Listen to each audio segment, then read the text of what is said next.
This unit will focus on photosynthesis. This is, of course, the profoundly important process by which plants can use the energy in sunlight as well as carbon dioxide to produce sugars.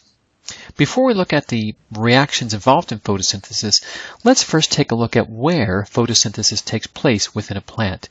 So, what we're looking at here is an image of a chloroplast. So there are certain cells typically within leaves of plants that contain chloroplasts. Chloroplasts, of course, are the organelles where photosynthesis takes place. Much like mitochondria, chloroplasts are surrounded by two membranes, so an outer membrane and an inner membrane.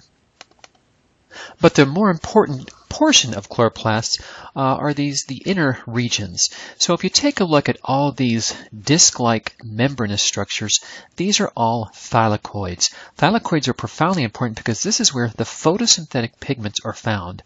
So chlorophyll and also other pigments involved in photosynthesis are again found embedded within these thylakoids. Also the stroma. The stroma is simply this interior region of a chloroplast between the thylakoids and the membranes themselves. So again, the thylakoids and the stroma, keep these regions in mind because as we discuss the reactions of photosynthesis, we'll see that some of the reactions occur in the thylakoids, whereas the production of sugar itself actually occurs out here in the stroma.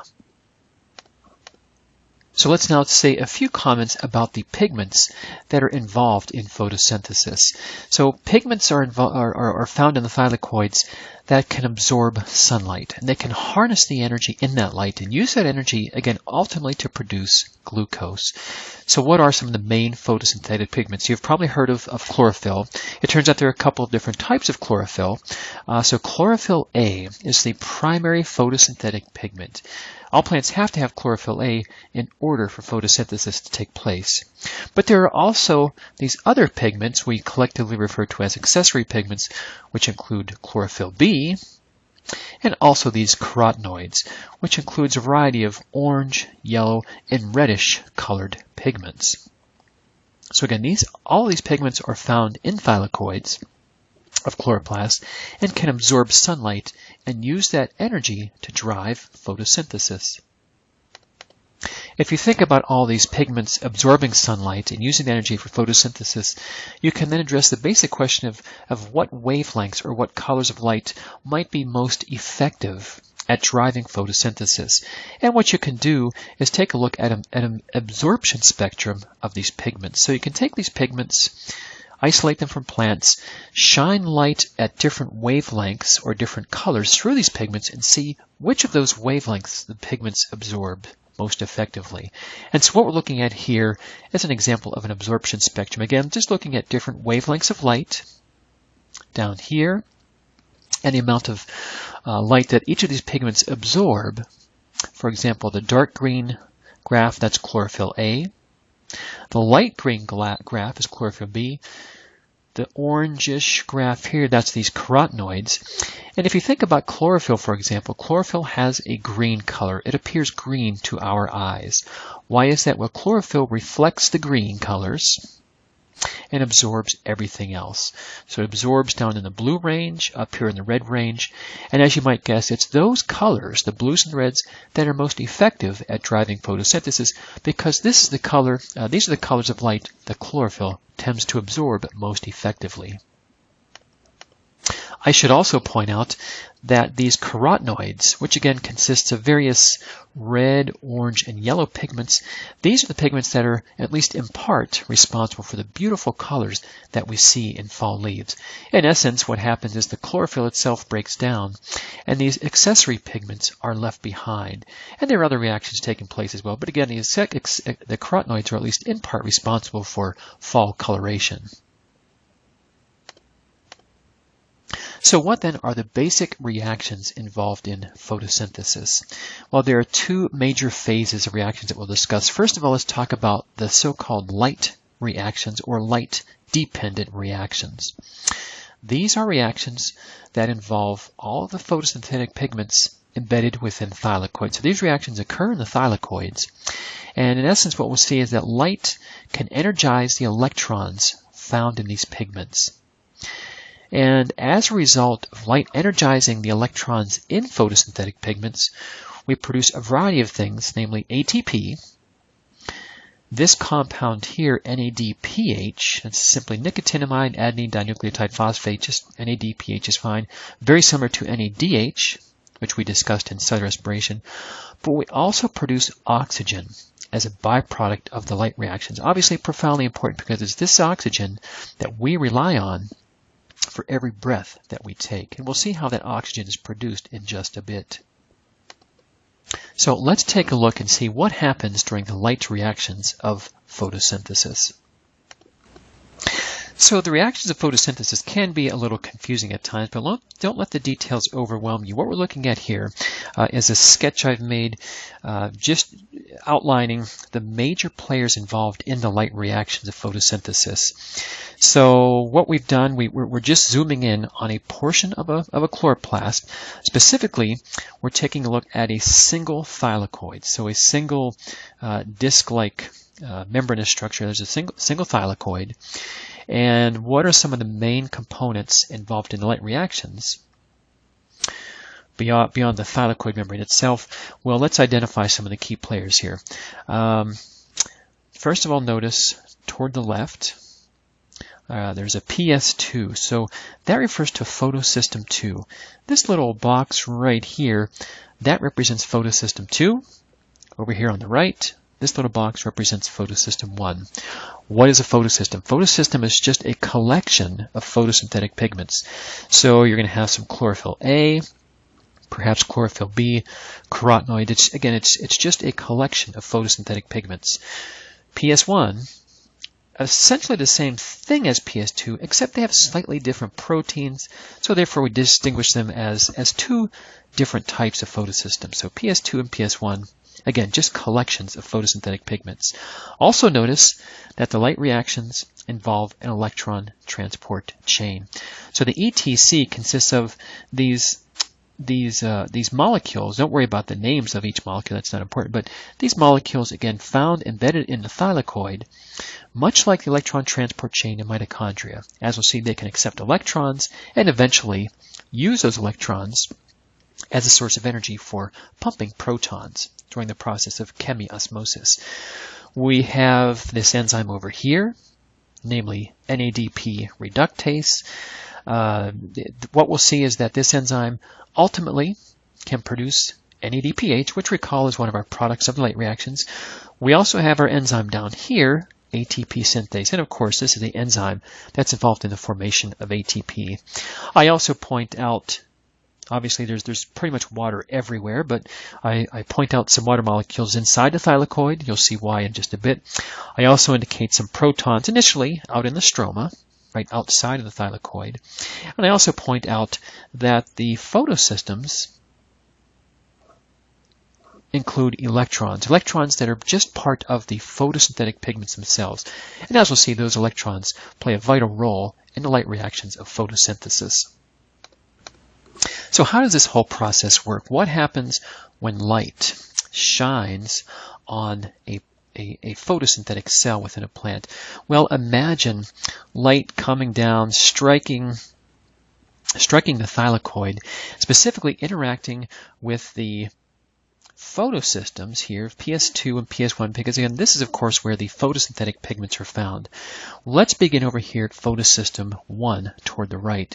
So when light strikes photosystem 1, that essentially causes the electrons found within those photosynthetic pigments to be knocked to a higher energy level, and they make their way to this enzyme here, NADP reductase.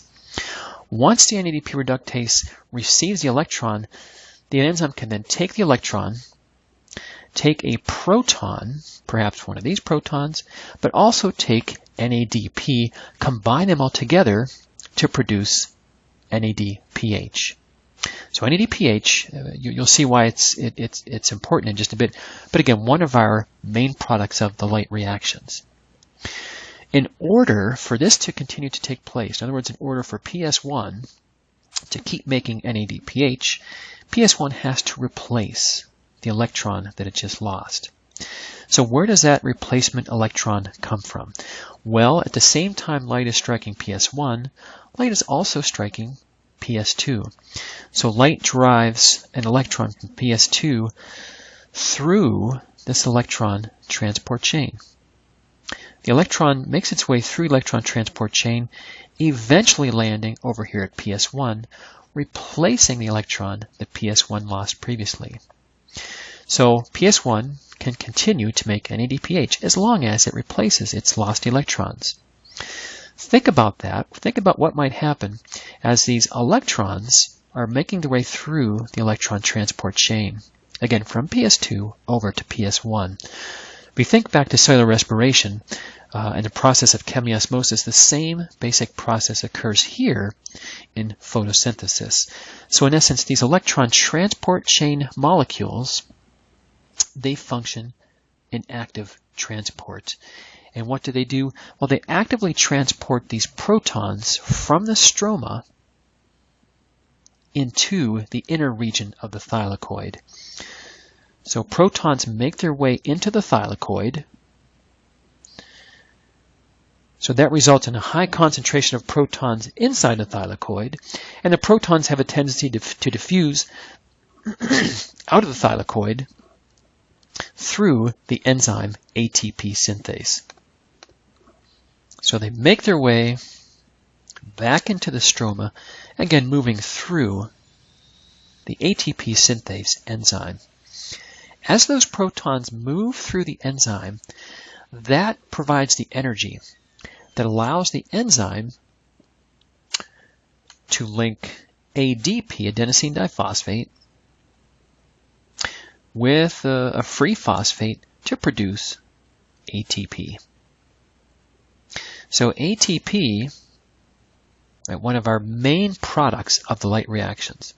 So far we've produced NADPH, we've produced ATP, and if you recall, oxygen is also another byproduct of the light reactions. So how is oxygen produced? Well, let's go back up here. We just said a bit ago that PS2 can lose an electron, run it through the electron transport chain, and that makes ATP. But in order for PS2 to continue to function, again, it has to replace the lost electron. So where does the lost electron where is it replaced from? Well, take a look at this water molecule. It turns out plants have enzymes that can split apart water molecules. When they do so,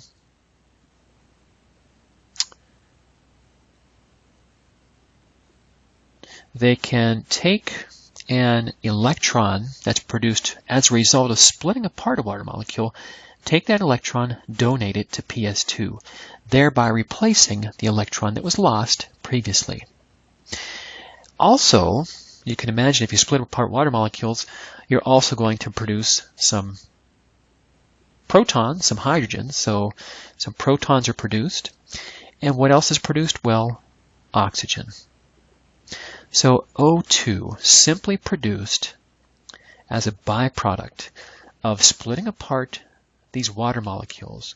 And why do plants do that? Well, again, they do that simply to generate an electron that can replace the electron lost in PS2 so that the light reactions of photosynthesis can continue to take place. But the oxygen, of course, it's produced as a byproduct. This makes its way out of the plant. And of course, we use this oxygen, as do most other organisms, for cellular respiration. So all the oxygen that we breathe in all the time literally can be traced back to splitting apart of water molecules inside the thylakoids of plant cells. So to summarize the light reactions, we can talk about the take-home message of all these complex reactions is as follows. Basically, light drives the flow of high-energy electrons from photosynthetic pigments, be it chlorophyll A, chlorophyll B, or the carotenoids. This flow of electrons drives the formation of ATP through the chemiosmosis process, NADPH, and also oxygen.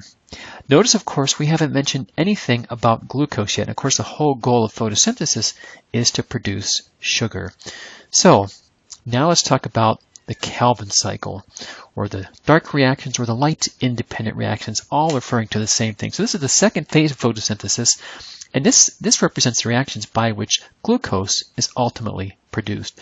So whereas the light reactions occurred in the thylakoids themselves, the Calvin cycle occurs in the stroma of chloroplasts. And in order for the Calvin cycle to occur, plants need to take in carbon dioxide, typically from the surrounding atmosphere, but they also need the products of the light reactions, namely the ATP and the NADPH. Ultimately, this is where plants produce their own sugars, which they can use as a source of energy directly or store it for some later use. What we're looking at here is the basic outline of the Calvin cycle. So this is, in essence, how glucose is produced in plants. Just to get your bearings, obviously this is a simplified version, and don't worry about all the numbers that we see here. That's not that important. But what happens in the stroma of chloroplasts? Well, plants contain this compound here. It's ribulose bisphosphate, simply abbreviated as RUBP. But what can happen is that when CO2 makes its way into a chloroplast, there's an enzyme, a profoundly important enzyme, that links the CO2 with the RUBP. So we call that carbon fixation. Again, it's a profoundly important process. And the enzyme involved in fixing this carbon or converting it to an organic form is rubisco. So rubisco is just simply short for ribulose bisphosphate carboxylase, but just if you think about rubisco as an abbreviation, that's perfectly fine. So again, rubisco is the enzyme involved in carbon fixation. So converting carbon in CO2 into an organic form. So when carbon is fixed, the first compound produced is phosphoglycerate, simply abbreviated as PGA. Phosphoglycerate then is converted through a series of reactions to this compound here, glyceraldehyde 3-phosphate, or G3P. And ultimately it's this G3P that can be siphoned off to produce glucose, or the G3P can be run through another series of reactions and used to regenerate more RUBP, so that as long as CO2 is present, the whole Calvin cycle can continue to take place. So also notice that in order for these reactions to occur, again, this all occurs in the stroma of chloroplasts, you need the products of the light reaction, specifically the ATP. So we need ATP here, we also need ATP over here, and you also need the NADPH. So ultimately it's these dark reactions or the Calvin cycle that produces sugar, but in order to get to this final stage here, we of course need light initially, again, to produce the ATP, NADPH, and as long as CO2 is present and light continues to shine on the plants, photosynthesis will occur and plants can produce glucose, which again they can use directly for growth and development, or store in the form of starch, or convert it to oils, store it for some later use. That was quick and